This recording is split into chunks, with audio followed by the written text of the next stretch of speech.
Le fait que tu sois à Trappes, Mm.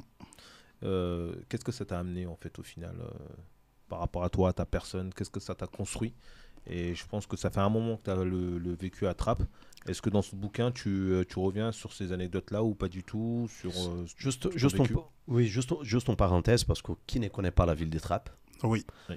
C'est une ville, voilà, considérée une ville sensible, on peut dire comme ça. Oui, en fait, la ville de Trappes, pour répondre à ta question, Carlos Avancel Dibou, c'est vrai que Trappes est une ville qui, comment dire, monopolise beaucoup l'attention, Mm. et généralement de manière négative.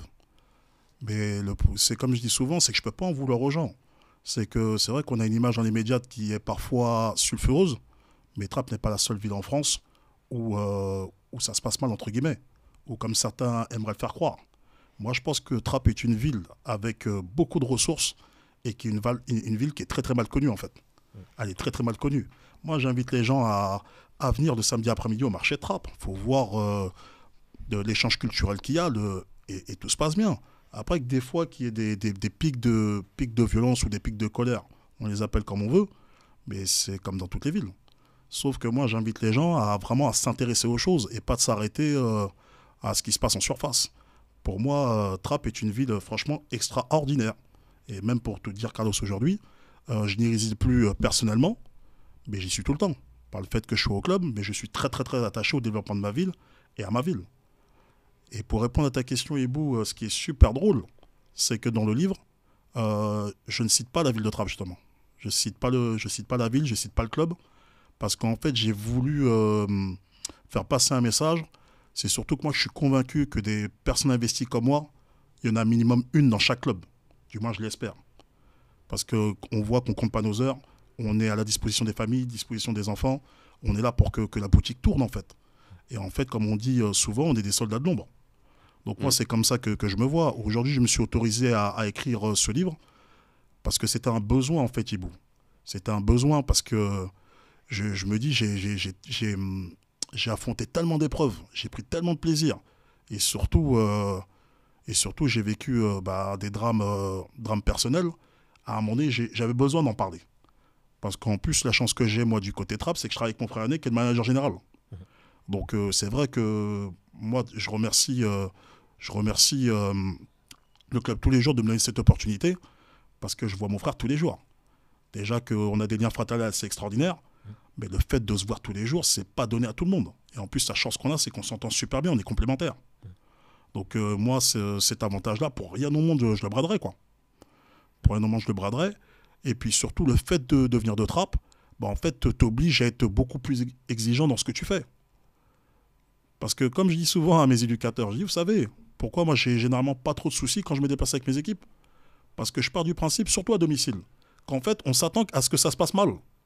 On s'attend à ce que ça parte en bagarre générale, que des matchs se déroulent très mal. Sauf que je me dis un truc, c'est qu'en fait, pourquoi je ne fonctionnerais pas avec un contre-pied?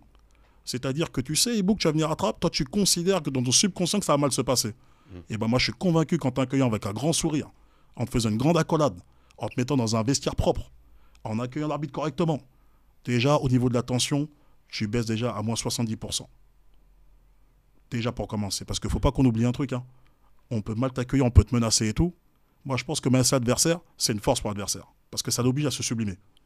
Par contre, quand tu l'accueilles, il est un peu plus à l'aise, il se sent bien et tout, mais il ne faut pas oublier que ça se passe sur le terrain. Oui, mais c'est vrai qu'accueillir l'équipe adversaire avec un sourire, ça change. Hein. Complètement.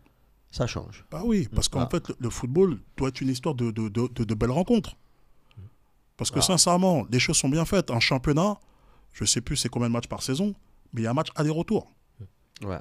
Il y a un match aller-retour. Donc automatiquement, normalement, si on est intelligent, on sait que ça doit bien se passer.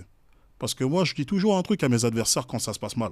Je leur dis, vous savez, gentiment, hein, j'ai dit, t'as vu aujourd'hui, tu nous as un peu secoué, tu nous as un peu mal accueillis. C'est pas grave. Il y a un match retour. Et là, le mec, il se souvient qu'il va venir à Trappes. Et là, il commence à. Et puis, bizarrement, quand il vient à Trappes, t'as droit à 3 arbitres, un délégué. Donc, moi, je me dis, en fait, ma petite phrase. Et pourtant, c'est pas de menace, si bon, je te garantis. Il n'y a pas Ouais. plus, y a pas plus sympa que moi. Mais des fois, tu es obligé d'appuyer sur quelques leviers psychologiques pour sécuriser tes équipes et surtout rappeler à l'ordre d'éducateur, quoi. Oui, c'est dans ton rôle. Après là, tu es complètement dans ton rôle. C'est que du football. Moi, je sais que, par exemple, depuis que je suis dans le football féminin, mais le nombre de coachs que je rencontre, je fais que des belles rencontres. Parce qu'en fait, moi, je suis un coach qui parle avec mes adversaires avant, que ce soit à domicile ou à l'extérieur, parce que ça m'intéresse de voir les clubs, comment ils sont structurés, comment ils se développent. Parce que surtout, on a une responsabilité, nous les coachs, au niveau des sections féminines. C'est que là, on est sur un projet neuf, et surtout, on a des filles. Si ça se passe bien avec ces filles-là, qu'est-ce qui va se passer? Elles vont être contentes, elles vont parler à leurs copines, aux parents et tout, et qui sera gagnant au final? C'est nous. Pourquoi? Parce que les parents nous confieront leurs enfants pour qu'elles puissent s'épanouir au niveau du football.